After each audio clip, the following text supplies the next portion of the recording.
All right, so today we're diving into something a little different. A list of 10 billionaires, Hmm. or those on their way to becoming billionaires, Hmm. all of whom died relatively young, before 65.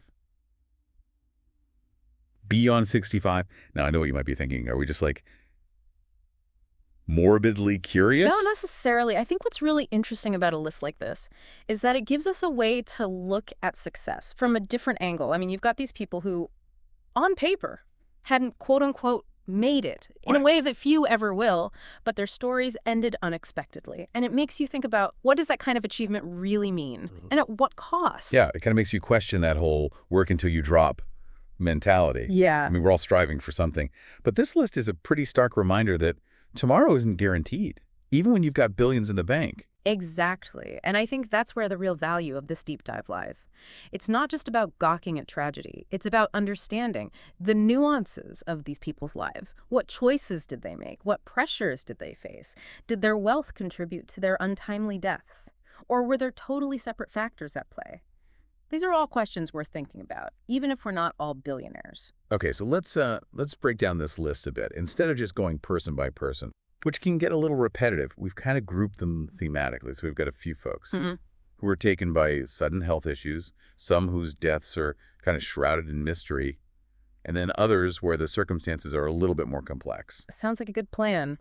That approach will definitely help us to spot some patterns and maybe draw some more insightful conclusions than just Totally. focusing on individual biographies. Right. So let's start with the group that really hit me, the ones who died from sudden health problems, often things like heart attacks or cancer. You'd think, with all the resources in the world, these folks would have the best health care imaginable. Mm-hmm. But It's a natural assumption, but as we'll see, even the most advanced medical tech has its limits. And, maybe even more importantly, access to healthcare doesn't necessarily translate into a healthy lifestyle. yeah, totally. Let's take Steve Jobs, for Mm. example. I mean, everybody knows who he is, the Apple visionary, Yeah. tech genius. But he died from a rare form of pancreatic cancer at just 56 years old. Now, what's particularly interesting about Jobs' case is that he initially rejected conventional medical treatment and opted instead for alternative therapy. Wait, really? The guy who revolutionized personal computing with sleek design and cutting-edge technology Mm-hmm. didn't trust modern medicine. That seems ironic, to say the least. It definitely raises questions about his decision-making process. Was it hubris, a distrust of the establishment, or a genuine belief in alternative methods? This is where understanding the individual becomes crucial. So are we saying that Jobs' wealth, his drive for control, even in his own health care, might have been a factor in his untimely death? It's impossible to say for sure, but it's definitely a question worth exploring. Did his relentless pursuit of innovation and success come at the expense of his own well-being? Wow, that's heavy. And it makes you wonder how many of us are kind of sacrificing our health for our ambitions, maybe on a smaller scale, but with similar consequences. Absolutely. And that's why I think exploring these stories, even the stories of billionaires who seem worlds apart from us, can be so insightful. They hold up a mirror to our own values and choices. Okay, so Jobs' story really highlights the potential downsides of that control at all costs mentality that we often see in high achievers. But what about other examples of billionaires who were kind of struck down by these sudden health issues? Well, there's Dietrich Mateschitz, the co-founder of Red Bull. He also succumbed to pancreatic cancer, although at the age of 78. Okay, so not quite as young as Jobs, Mm-hmm. but still pancreatic cancer. That's a tough one. And it makes you wonder, did the pressure of building a global brand like Red Bull, with its image of extreme sports and pushing boundaries, somehow take a toll on his health? Again, we can't draw a direct causal link, but it's worth noting that the lifestyles that are often associated with high pressure, high stakes careers can have detrimental effects on long-term health, the constant travel, the relentless pursuit of growth, the stress of managing vast enterprises. These factors can undoubtedly impact physical and mental well-being. Yeah, and that's something we can all relate to, even if we're not running multi-billion-dollar companies. The stress of deadlines, the pressure to perform, the feeling that we're always on, it definitely takes a toll. Right, and it makes you think, is it really worth it to sacrifice your health for the sake of achieving some arbitrary definition of success? That's a great question. But let's shift gears for a second and talk about another group on this list, the ones who died under mysterious circumstances. Intriguing, right? We're talking about cases where the official cause of death might be listed as a heart attack Mm. or an accident, But there are these whispers of foul play, hidden motives, unanswered questions. Yeah, this is where things start to feel like a real-life thriller. And makes you wonder, does immense wealth sometimes make you a target? It's a valid question, after all. With great wealth often comes great power and influence, which can attract both admiration and resentment. Right. And let's face it, some people are willing to do whatever it takes to get their hands on that kind of money or to silence those who threaten their own interests. Exactly. So let's delve into one specific example that really captures the sense of mystery, the case of Alexander Perpelnikny. Okay, this one is seriously shady. Perpelnikny was a Russian businessman who had been helping expose this massive money laundering scheme. He was found dead near his home in England. And while it initially looked like a heart attack, further investigation revealed traces of a rare poisonous plant in his system. And that's where things get really interesting. Was his death a tragic coincidence? Or was he silenced for knowing too much? It's like something out of a spy novel. But this isn't fiction. This is real life, and it highlights the potential dangers that can lurk beneath the surface of immense wealth and power. It reminds us that the world can be a complex and sometimes dangerous place, even for those who seemingly have it all. Okay, so we've got Yeah. sudden health issues, suspicious deaths. What other themes are we seeing in this list of billionaires who died young? Well, there's a cluster of individuals whose deaths, while not necessarily shrouded in mystery, highlight the inherent pressures and complexities that can come with managing vast fortunes and navigating high-stakes business deals. All right, let's hear it. Who are we talking about here? Okay, so we've talked about sudden health scares and mysterious deaths, but I'm curious about this last category. You mentioned the billionaires whose deaths kind of highlight the pressures of managing massive fortunes. Who fits into this group? Well, one example that comes to mind is Adolf Merkel, a German billionaire whose wealth came from like a really diverse portfolio, pharmaceuticals, cement, you name it. He tragically took his own life in 2009 at the age of 64. Wow, that's heavy. Suicide is never an easy topic to discuss. Yeah. But it does raise some important questions. Was the pressure of maintaining his business empire just too much to bear? It seems that the 2008 financial crisis hit Merkel particularly hard.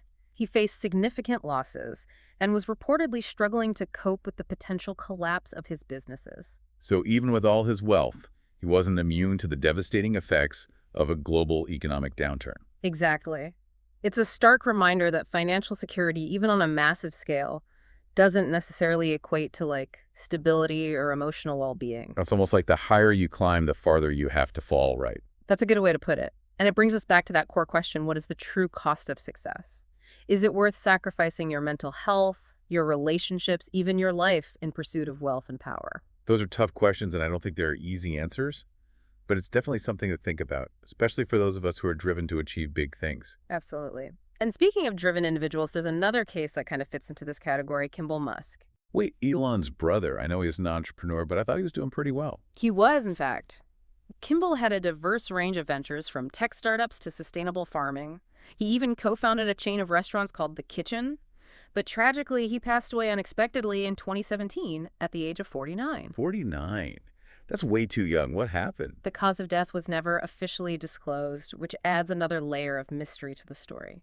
Okay, so maybe not a clear-cut case of the pressures of wealth leading to a tragic end, but still, it makes you think about the intense pace of life that someone like Kimball Musk must have lived. I mean, being in Elon's orbit, constantly innovating, pushing boundaries, that can't be easy. And that's a point worth highlighting, the ripple effects of success. Even those who are not directly in the spotlight like Kimball can still experience the intense pressures and expectations that come with being associated with high achievers. So it's not just the billionaires themselves, but the people around them who might be affected by the unique challenges of immense wealth and ambition. Precisely. It's a reminder that success doesn't exist in a vacuum. It impacts families, friends, and entire networks of individuals. Okay, so we've covered a lot of ground here. Sudden health issues, mysterious deaths, the pressures of managing wealth. Are there any other themes emerging from this list that we should be paying attention to? Well, there's one more that's worth mentioning, and it ties back to our earlier discussion about control. It's the idea that some individuals, despite their wealth and influence, can still become victims of forces beyond their control. Okay, I'm intrigued. What do you mean by that? Let's take the case of Jérôme Seydoux, a major figure in the French film industry. He was the chairman of Pathé, a company with a long and storied history in cinema. Seydoux passed away in 2021 at the age of 57 after battling a long illness. 57. That's way too young. But I'm not sure I see the connection to this idea of forces beyond control. Well, think about it. Even with all his wealth and connections, Seydoux couldn't escape the grip of a debilitating illness. It's a reminder that sometimes, no matter how much money you have, how much power you wield, there are certain things you simply can't control. That's a sobering thought. Yeah. It really puts things in perspective, doesn't it? No matter how much we strive to shape our destinies, there are always elements of chance of fate that can intervene. Exactly. And that brings us back to one of the core themes of this entire deep dive, the inherent unpredictability of life. We can make plans, set goals, accumulate wealth, but ultimately we're all subject to forces beyond our control. It's almost like a cosmic equalizer in a way. No matter how high you climb, life has a way of reminding you that you're not immune to the twists and turns of fate. Well said. And that leads us to, I think, a crucial question. How do we reconcile our desire for control, our ambition to achieve, with the understanding that life is inherently unpredictable? That's a big one. Yeah. I'm not sure I have an answer, but it's definitely something worth pondering. Indeed. And perhaps that's the most valuable takeaway from this exploration. Not a definitive answer, but a deeper understanding of the complexities and contradictions that shape our lives regardless of our wealth or status. So where do we go from here? We've explored the lives of these 10 billionaires who died young. We've uncovered some common themes. But what does it all mean for us, the listeners, who are trying to make sense of our own lives and ambitions? That's the key question, isn't it? How do we translate these insights into actionable steps? How do we find that balance between striving for success and prioritizing our well-being? Right. Because it's easy to get caught up in the hustle, to believe that we need to constantly be pushing, striving, achieving. But these stories serve as a powerful reminder that there's more to life than just checking boxes on a to-do list. Absolutely. And perhaps the most important lesson we can glean from these stories is the importance of defining success on our own terms. What truly matters to us? What legacy do we want to leave behind? These are questions worth asking ourselves regardless of our financial status. I love that, defining success on our own terms. Yeah. So often we let society dictate what success looks like, the fancy car, the big house, the impressive job title. But maybe true success is something much simpler, something more personal, something that brings us joy and fulfillment.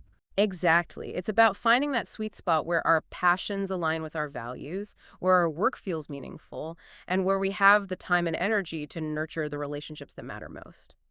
And maybe it's also about recognizing that success isn't a destination, it's a journey. It's about the lessons we learn, the experiences we have, and the impact we make along the way. Beautifully put. And it's a journey that we can all embark on regardless of our starting point. We don't need to be billionaires to live meaningful, fulfilling lives. Okay, so we've covered a lot of ground here. We've explored the lives of these 10 billionaires who died young. We've uncovered some thought-provoking themes, and we've even started to consider how we can apply these insights to our own lives. But before we wrap up, I want to leave our listeners with one final question to ponder. Knowing what we've explored today, if you were to suddenly, have like this immense wealth, how would it change your outlook on life health and how you pursue your goals? Would you just double down on your ambitions, or would you prioritize, balance and well-being? It's a hypothetical, but I think it really gets at the heart of what we've been discussing. Yeah, it's a fascinating thought experiment, right? It forces us to really confront our own values and priorities. Yeah. Would we fall into the trap of chasing even more, or would we use our newfound resources to create a life of meaning and purpose, maybe even take steps to avoid the pitfalls we've seen in these 10 stories? It's easy to say we choose the latter, but I think it's a lot harder to actually do in practice. I mean, look at someone like Sheldon Adelson, the casino magnate. He was already incredibly successful, but he continued to pour vast sums of money into political campaigns, almost like he was trying to shape the world, according to his own vision. Adelson's story is a great example of how wealth can kind of amplify existing beliefs and motivations. It's not necessarily a bad thing. Philanthropy is often driven by deeply held values, but it does raise questions about the role of wealth in influencing society and whether those with immense resources have a responsibility to consider the, broader impact of their actions. It's almost like a test, right? If you were suddenly given all this power, what would you do with it? Would you become more generous, more compassionate, or would you just cling even tighter to what you've already accumulated? It's a test that many of us will never face, thankfully. But I think the real value of this exercise is that it encourages us to examine our own motivations, even on a much smaller scale. What are we chasing in our own lives? Is it money status recognition, or is it something deeper, something more enduring? Right. It makes you wonder if true success lies not in the acquisition of wealth, but in the alignment of our actions with our values. Maybe it's about finding a balance between ambition and contentment, between striving for more and appreciating what we already have. I think you're onto something there. It's about recognizing that true wealth encompasses far more than just financial assets. It's about having the time and freedom to pursue our passions, to nurture our relationships, to make a positive impact on the world around us. So even though we're talking about billionaires, these stories hold valuable lessons for all of us, regardless of our income level. They remind us that life is precious time, is our most valuable resource, and success should ultimately be measured by the quality of our experiences, not the size of our bank accounts. Well said.